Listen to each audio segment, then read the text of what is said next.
The Art of Public Speaking by Dale Carnegie and Joseph Berg Esenwein. Section 18. Chapter 18. Subject and Preparation. Suit your topics to your strength, and ponder well your subject and its length, nor lift your load before you're quite aware what weight your shoulders will or will not bear. Byron, Hints from Horace. Look to this day, for it is life, the very life of life. In its brief course lie all the verities and realities of your existence. The bliss of growth, the glory of action, the splendor of beauty. For yesterday is already a dream, and tomorrow is only a vision. But today, well lived, makes every yesterday a dream of happiness, and every tomorrow a vision of hope. Look well, therefore, to this day. Such is the salutation of the dawn. From the Sanskrit. In the chapter preceding, we have seen the influence of thought and reserve power on general preparedness for public speech. But preparation consists in something more definite than the cultivation of thought power, whether from original or from borrowed sources. It involves a specifically acquisitive attitude of the whole life. If you would become a full soul, you must constantly take in and assimilate. For in that way only may you hope to give out that which is worth the hearing. But do not confuse the acquisition of general information with the mastery of specific knowledge. Information consists of a fact or group of facts. Knowledge is organized information. Knowledge knows a fact in relation to other facts. Now the important thing here is that you should set all your faculties to take in the things about you with the particular object of correlating them and storing them for use in public speech. You must hear with the speaker's ear, see with the speaker's eye, and choose books and companions and sights and sounds with the speaker's purpose in view. At the same time, be ready to receive unplanned-for knowledge. One of the fascinating elements in your life as a public speaker will be the conscious growth in power that casual daily experiences bring. If your eyes are alert, you will be constantly discovering facts, illustrations, and ideas without having set out in search of them. These all may be turned to account on the platform. Even the leaden events of humdrum daily life may be melted into bullets for future battles. Conservation of time and preparation. But, you say, I have so little time for preparation. My mind must be absorbed by other matters. Daniel Webster never let an opportunity pass to gather material for his speeches. When he was a boy working in a sawmill, he read out of a book in one hand and busied himself at some mechanical task with the other. In youth, Patrick Henry roamed the fields and woods in solitude for days at a time, unconsciously gathering material and impressions for his later service as a speaker. Dr. Russell H. Conwell, the man who, the late Charles A. Dana said, had addressed more hearers than any living man, used to memorize long passages from Milton while tending the boiling syrup pans in the silent New England woods at night. The modern employer would discharge a Webster of today for inattention to duty, and doubtless he would be justified. And Patrick Henry seemed only an idle chap even in those easy-going days. But the truth remains. Those who take in power and have the purpose to use it efficiently will someday win to the place in which that stored-up power will revolve great wheels of influence. Napoleon said that quarter hours decide the destinies of nations. How many quarter hours do we let drift by aimlessly? Robert Louis Stevenson conserved all his time. Every experience became capital for his work, for capital may be defined as the results of labor stored up to assist future production. He continually tried to put into suitable language the scenes and actions that were in evidence about him. Emerson says, quote, "Tomorrow will be like today. Life wastes itself whilst we are preparing to live." End quote. Why wait for a more convenient season for this broad, general preparation? The 15 minutes that we spend on the car could be profitably turned into speech capital. Procure a cheap edition of modern speeches and by cutting out a few pages each day, and reading them during the idle minute here and there, note how soon you can make yourself familiar with the world's best speeches. If you do not wish to mutilate your book, take it with you. Most of the epoch-making books are now printed in small volumes. The daily waste of natural gas in the Oklahoma fields is equal to 10,000 tons of coal. Only about 3% of the power of the coal that enters the furnace ever diffuses itself from your electric bulb as light. The other 97% is wasted. Yet these wastes are no larger nor more to be lamented than the tremendous waste of time which, if conserved, would increase the speaker's powers to their nth degree. Scientists are making 3 ears of corn grow where 1 grew before. Efficiency engineers are eliminating useless motions and products from our factories. Catch the spirit of the age and apply efficiency to the use of the most valuable asset you possess, time. What do you do mentally with the time you spend in dressing or in shaving? Take some subject and concentrate your energies on it for a week by utilizing just the spare moments that would otherwise be wasted. You will be amazed at the result.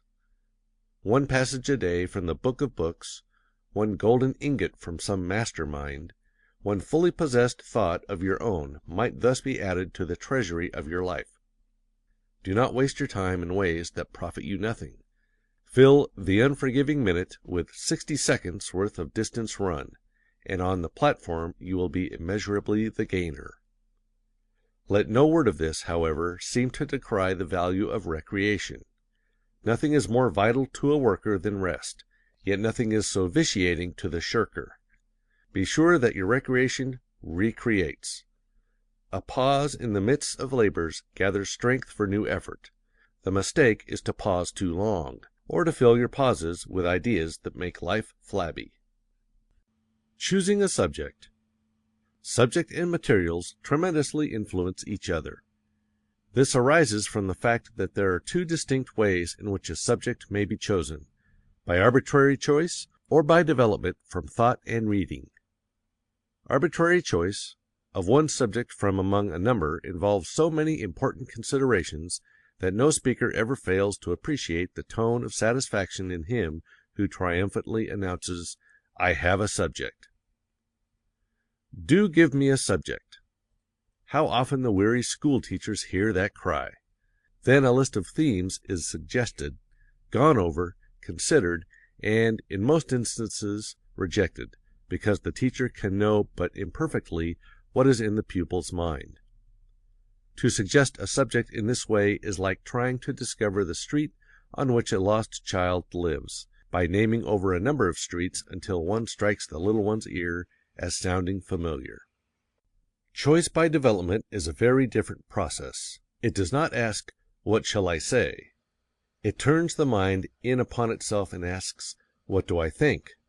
Thus, the subject may be said to choose itself, for in the process of thought or of reading, one theme rises into prominence and becomes a living germ, soon to grow into the discourse. He who has not learned to reflect is not really acquainted with his own thoughts. Hence, his thoughts are not productive. Habits of reading and reflection will supply the speaker's mind with an abundance of subjects of which he already knows something from the very reading and reflection which gave birth to his theme.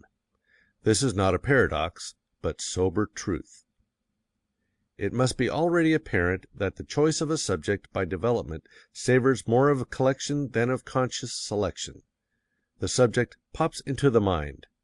In the intellect of the trained thinker it concentrates, by a process which we have seen to be induction, the facts and truths of which he has been reading and thinking. This is most often a gradual process. The scattered ideas may be but vaguely connected at first, but more and more they concentrate and take on a single form until at length one strong idea seems to grasp the soul with irresistible force and to cry aloud, "Arise, I am your theme. Henceforth, until you transmute me by the alchemy of your inward fire into vital speech, you shall know no rest." Happy then is that speaker, for he has found a subject that grips him. Of course, experienced speakers use both methods of selection. Even a reading and reflective man is sometimes compelled to hunt for a theme from Dan to Beersheba, and then the task of gathering materials becomes a serious one. But even in such a case there is a sense in which the selection comes by development, because no careful speaker settles upon a theme which does not represent at least some matured thought. How to Attract and Hold an Audience, J. Berg Esenwein. Deciding on the subject matter. Even when your theme has been chosen for you by someone else, there remains to you a considerable field for choice of subject matter. The same considerations, in fact, that would govern you in choosing a theme must guide in the selection of the material. Ask yourself, or someone else, such questions as these. What is the precise nature of the occasion? How large an audience may be expected? From what walks of life do they come? What is their probable attitude toward the theme? Who else will speak? Do I speak first, last, or where on the program? What are the other speakers going to talk about? What is the nature of the auditorium? Is there a desk? Could the subject be more effectively handled if somewhat modified? Precisely how much time am I to fill? It is evident that many speech misfits of subject, speaker, occasion, and place are due to failure to ask just such pertinent questions. What should be said, by whom, and in what circumstances, constitute 90% of efficiency in public address. No matter who asks you, refuse to be a square peg in a round hole. Questions of proportion. Proportion in a speech is attained by a nice adjustment of time. How fully you may treat your subject it is not always for you to say. Let 10 minutes mean neither 9 nor 11, though better 9 than 11 at all events. You wouldn't steal a man's watch, no more should you steal the time of the succeeding speaker, or that of the audience. There is no need to overstep time limits if you make your preparation adequate and divide your subject so as to give each thought its due proportion of attention, and no more. Blessed is the man that maketh short speeches, for he shall be invited to speak again. Another matter of prime importance is, what part of your address demands the most emphasis? This once decided, you will know where to place that pivotal section so as to give it the greatest strategic value, and what degree of preparation must be given to that central thought so that the vital part may not be submerged by non-essentials. Many a speaker has awakened to find that he has burnt up 8 minutes of a 10-minute speech in merely getting up steam. That is like spending 80% of your building money on the vestibule of the house. The same sense of proportion must tell you to stop precisely when you are through, and it is to be hoped that you will discover the arrival of that period before your audience does. Tapping original sources. The surest way to give life to speech material is to gather your facts at first hand. Your words come with the weight of authority when you can say, I have examined the employment rolls of every mill in this district and find that 32% of the children employed are under the legal age. No citation of authorities can equal that. You must adopt the methods of the reporter and find out the facts underlying your argument or appeal. To do so may prove laborious, but it should not be irksome, for the great world of fact teems with interest, and over and above all is the sense of power that will come to you from original investigation. To see and feel the facts you are discussing will react upon you much more powerfully than if you were to secure the facts at second hand. Live an active life among people who are doing worthwhile things. Keep eyes and ears and mind and heart open to absorb truth, and then tell of the things you know, as if you know them. The world will listen, for the world loves nothing so much as real life. How to use a library. Unsuspected treasures lie in the smallest library. Even when the owner has read every last page of his books, it is only in rare instances that he has full indexes to all of them, either in his mind or on paper, so as to make available the vast number of varied subjects touched upon or treated in volumes whose titles would never suggest such topics. For this reason it is a good thing to take an odd hour now and then to browse. Take down one volume after another and look over its table of contents and its index. It is a reproach to any author of a serious book not to have provided a full index with cross-references. Then glance over the pages, making notes, mental or physical, of material that looks interesting and usable. Most libraries contain volumes that the owner is going to read some day. A familiarity with even the contents of such books on your own shelves will enable you to refer to them when you want help. Writings read long ago should be treated in the same way. In every chapter some surprise lurks to delight you. In looking up a subject, do not be discouraged if you do not find it indexed or outlined in the table of contents. You are pretty sure to discover some material under a related title. Suppose you set to work somewhat in this way to gather references on thinking. First, you look over your book titles, and there is Schaeffer's Thinking and Learning to Think. Near it is Kramer's Talks to Students on the Art of Study. That seems likely to provide some material, and it does. Naturally, you think next of your book on psychology, and there is help there. If you have a volume on the human intellect, you will have already turned to it. Suddenly you remember your encyclopedia and your dictionary of quotations. And now material fairly rains upon you. The problem is what not to use. In the encyclopedia you turn to every reference that includes or touches or even suggests thinking, and in the dictionary of quotations you do the same. The latter volume you find peculiarly helpful because it suggests several volumes to you that are on your own shelves. You never would have thought to look in them for references on this subject. Even fiction will supply help, but especially books of essays and biography.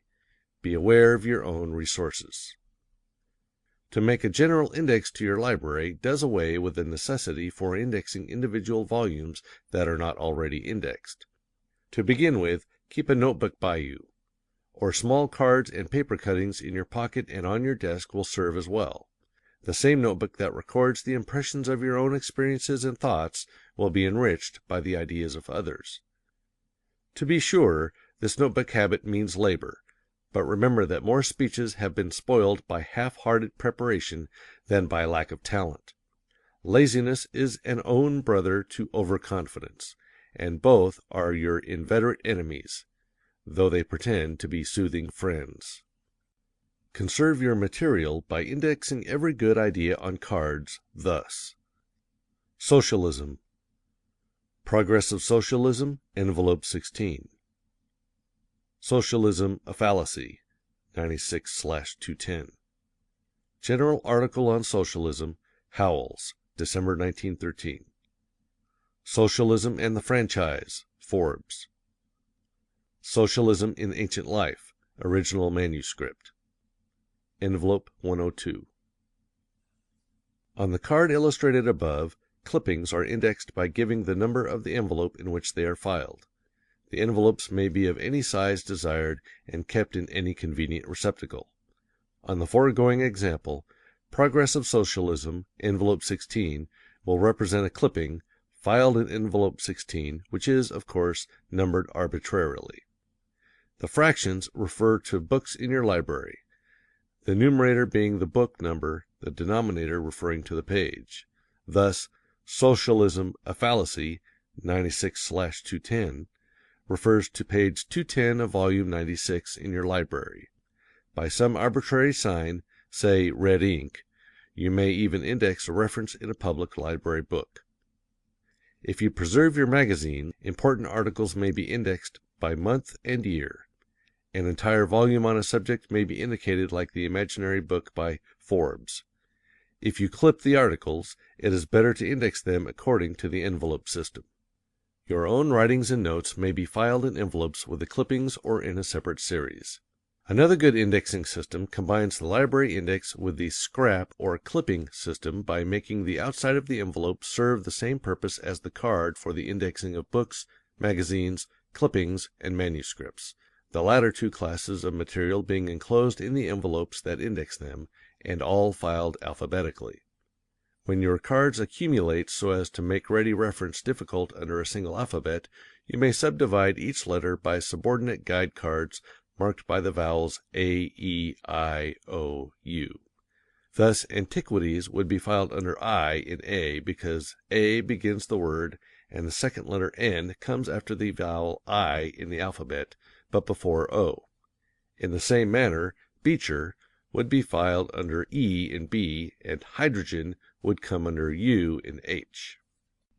Outlining the address. No one can advise you how to prepare the notes for an address. Some speakers get the best results while walking out and ruminating, jotting down notes as they pause in their walk. Others never put pen to paper until the whole speech has been thought out. The great majority, however, will take notes, classify their notes, write a hasty first draft, and then revise the speech. Try each of these methods and choose the one that is best for you. Do not allow any man to force you to work in his way, but do not neglect to consider his way, for it may be better than your own. For those who make notes and with their aid write out the speech, these suggestions may prove helpful. After having read and thought enough, classify your notes by setting down the big, central thoughts of your material on separate cards or slips of paper. These will stand in the same relation to your subject as chapters do to a book. Then arrange these main ideas or heads in such an order that they will lead effectively to the result you have in mind, so that the speech may rise in argument, in interest, in power, by piling one fact or appeal upon another until the climax, the highest point of influence on your audience, has been reached. Next, group all your ideas, facts, anecdotes, and illustrations under the foregoing main heads, each where it naturally belongs. You now have a skeleton or outline of your address that in its polished form might serve either as the brief or manuscript notes for the speech or as the guide outline which you will expand into the written address, if written it is to be. Imagine each of the main ideas in the brief on page 213 as being separate, then picture your mind as sorting them out and placing them in order. Finally, conceive of how you would fill in the facts and examples under each head, giving special prominence to those you wish to emphasize and subduing those of less moment. In the end, you have the outline complete. The simplest form of outline, not very suitable for use on the platform, however, is the following. Why prosperity is coming. What prosperity means. The real tests of prosperity. Its basis in the soil. American agricultural progress. New interest in farming. Enormous value of our agricultural products. Reciprocal effect on trade. Foreign countries affected. Effects of our new internal economy. The regulation of banking and big business on prosperity. Effects of our revised attitude toward foreign markets, including our merchant marine. Summary. Obviously, this very simple outline is capable of considerable expansion under each head by the addition of facts, arguments, inferences, and examples. Here is an outline arranged with more regard for argument. Foreign immigration should be restricted. Adapted from Competition Rhetoric, Scott and Denny, page 241. 1. Fact as cause. Many immigrants are practically paupers. Proofs involving statistics or statements of authorities. 2. Fact as effect. They sooner or later fill our almshouses and become public charges. Proofs involving statistics or statements of authorities. 3. Fact as cause. Some of them are criminals. Examples of recent cases. 4. Fact as effect. They reinforce the criminal classes. Effects on our civic life. 5. Fact as cause. Many of them know nothing of the duties of free citizenship. Examples. 6. Fact as effect. Such immigrants recruit the worst element in our politics. Proofs. A more highly ordered grouping of topics and subtopics is shown in the following. Ours a Christian Nation. 1. Introduction. Why the subject is timely. Influences operative against this contention today. 2. Christianity presided over the early history of America. 1. First practical discovery by a Christian explorer. Columbus worshipped God on the new soil. 2. The Cavaliers. 3. The French Catholic settlers. 4. The Huguenots. 5. The Puritans. 3. The birth of our nation was under Christian auspices. 1. Christian character of Washington. 2. Other Christian patriots. 3.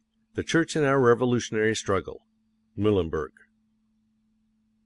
4. Our later history has only emphasized our national attitude. Examples of dealings with foreign nations show Christian magnanimity. Returning the Chinese indemnity, fostering the Red Cross, attitude toward Belgium. 5. Our governmental forms and many of our laws are of Christian temper. 1. The use of the Bible in public ways, oaths, etc. 2. The Bible in our schools. 3. Christian chaplains minister to our law-making bodies, to our army, and to our navy. 4. The Christian Sabbath is officially and generally recognized. 5. The Christian family and the Christian system of morality are at the basis of our laws. 6. The life of the people testifies of the power of Christianity. Charities, education, etc. have Christian tone. 7. Other nations regard us as a Christian people. 8. Conclusion. The attitude which may reasonably be expected of all good citizens toward questions touching the preservation of our standing as a Christian nation. Writing and revision. After the outline has been perfected comes the time to write the speech, if write it you must. Then, whatever you do, write it at white heat, with not too much thought of anything but the strong, appealing expression of your ideas. The final stage is the paring down, the revision, the seeing again, as the word implies, when all the parts of the speech must be impartially scrutinized for clearness, precision, force, effectiveness, suitability, proportion, logical climax. And in all this you must imagine yourself to be before your audience, for a speech is not an essay, and what will convince and arouse in the one will not prevail in the other. The title. Often last of all will come that which in a sense is first of all, the title, the name by which the speech is known.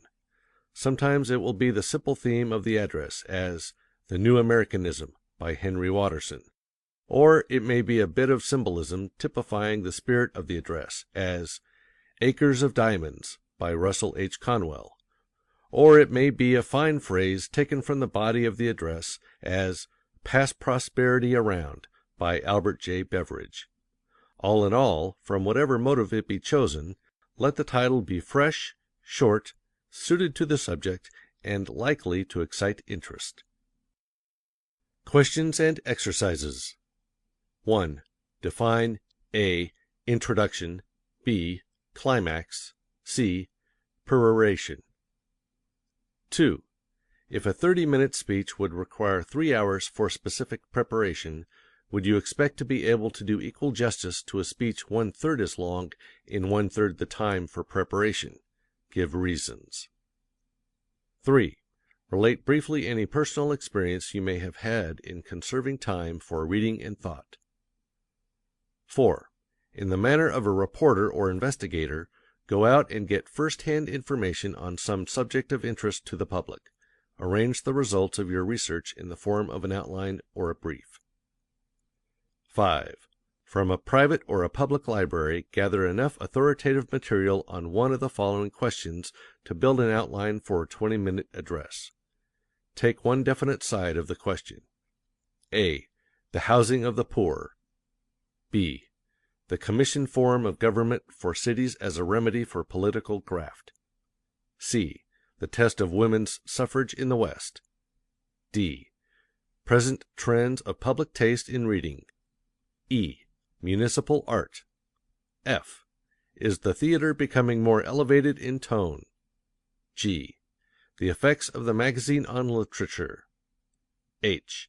Does modern life destroy ideals? I. Is competition the life of trade? J. Baseball is too absorbing to be a wholesome national game. K. Summer baseball in amateur standing. L. Does college training unfit a woman for domestic life? M. Does women's competition with man in business dull the spirit of chivalry? N. Are elective studies suited to high school courses? O. Does the modern college prepare men for preeminent leadership? P. The YMCA in its relation to the labor problem. Q. Public speaking as training in citizenship. 6. Construct the outline, examining it carefully for interest, convincing character, proportion, and climax of arrangement. Note: this exercise should be repeated until the student shows facility in synthetic arrangement. 7. Deliver the address, if possible, before an audience. 8. Make a 300-word report on the results as best you are able to estimate them. 9. Tell something of the benefits of using a periodical or cumulative index. 10. Give a number of quotations, suitable for a speaker's use, that you have memorized in off moments. 11. In the manner of the outline on page 213, analyze the address on pages 78 and 79, the history of liberty. 12. Give an outline analysis, from notes or memory, of an address or sermon to which you have listened for this purpose. 13. Criticize the address from a structural point of view. 14. Invent titles for any 5 of the themes in Exercise 5. 15. Criticize the titles of any 5 chapters of this book, suggesting better ones. 16. Criticize the title of any lecture or address of which you know. End of section 18.